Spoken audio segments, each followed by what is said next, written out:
Selangor மாநிலத்தில் இதுவரை மொத்தம் 58 கோவில்கள் முறைப்படுத்தும் செயல்முறையை நிறைவு செய்து இஸ்லாம் அல்லாத வழிபாட்டு தலங்களுக்காக ஒதுக்கப்பட்ட இடங்களில் முறையாக அமைக்கப்பட்டுள்ளன என்று சிலாங்கூர் ஆட்சிக்குழு உறுப்பினரான வி பாப்பா ராயுடு தெரிவித்தார்.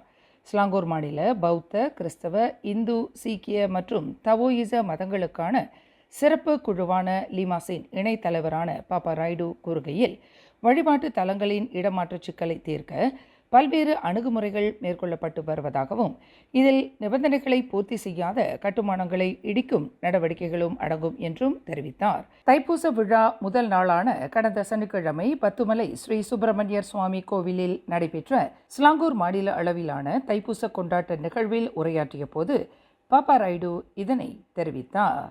கிள்ளானில் உள்ள ஒரு கோவில் உட்பட 100 ஆண்டுகளுக்கும் மேலான பழமையான சில கோவில்கள் அவற்றின் அந்தஸ்து உறுதி செய்யப்பட்ட பிறகு அரசாங்கத்தின் உதவியை பெற்றுள்ளதாகவும் அவர் விளக்கினார்.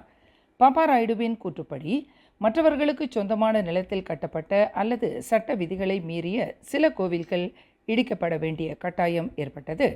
அதே வேளையில் தகுதி உள்ள கோவில்கள் சட்டப்பூர்வமாக அங்கீகரிக்கப்பட்டு முறையான இடங்களில் மறுசீரமைப்பு செய்யப்பட்டுள்ளன என்றார்.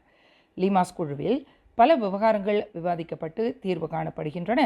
ஒரு கட்டுமானம் நிபந்தனைகளுக்கு உட்படவில்லை என்றால் அதை சரி செய்கிறோம். அவ்வாறு செய்ய இயலாத பட்சத்தில், குறிப்பாக மற்றவர் நிலத்தை ஆக்கிரமித்து கட்டப்பட்டிருந்தால் இடிப்பு நடவடிக்கை எடுக்கப்படுகிறது. இருப்பினும் அந்த தளம் பொருத்தமானதாக இருந்து ஒப்புதல் பெற்றால் அனுமதி வழங்குவதில் எந்த சிக்கலும் இல்லை. மந்திரி பசார் அலுவலகத்தில் சமர்ப்பிக்கப்படும் விண்ணப்பங்கள் எதுவும் நிராகரிக்கப்படுவதில்லை. ஆனால் அவை ஊராட்சி மன்றம், மாவட்ட அலுவலகம், பொதுப்பணித்துறை மற்றும் நீர்ப்பாசன வடிகால்துறை ஆகியவற்றின் தொழில்நுட்ப மதிப்பீட்டிற்கு உட்படுத்த வேண்டும் என்று அவர் கூறினார். ஆனால் அரசாங்க ஏஜென்சிகள் நிலத்தில் சட்டவிரோத வணிக நடவடிக்கைகளை பாதுகாப்பதற்காக கோவில்களை கட்டுவது போன்ற சட்ட மீறல்களை ஏற்க முடியாது.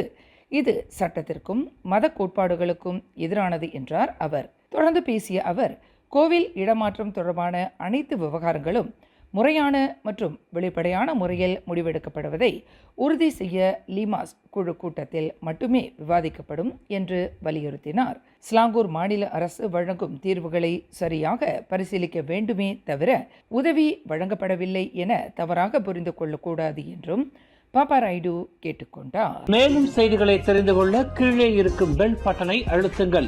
உங்கள் மகிழ்ச்சியை வெளிப்படுத்த லைக் மற்றும் ஷேர் செய்யுங்கள். தொடர்ந்து திசைகளோடு இணைந்திருக்க சப்ஸ்கிரைப்